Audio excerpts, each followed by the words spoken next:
Okay, so you got a website, maybe a landing page, maybe you're even getting some leads, but what now? So people are looking for you and they're finding you, but what are they finding? They're probably finding images, maybe past customer reviews, maybe even video content, but does it look like this? Ugh. Or perhaps they're professionally produced, but they're boring like this. If this is your online profile, does it build trust? Do you look any different to anyone else? You need this.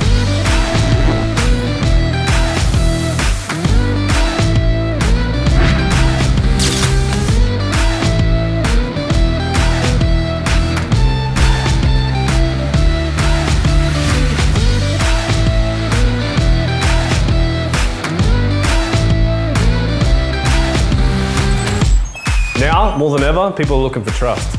Put your face behind your business and get more out of everything you're doing online. Hi, it's Reece Romains, Client Experience Manager and Business Coach.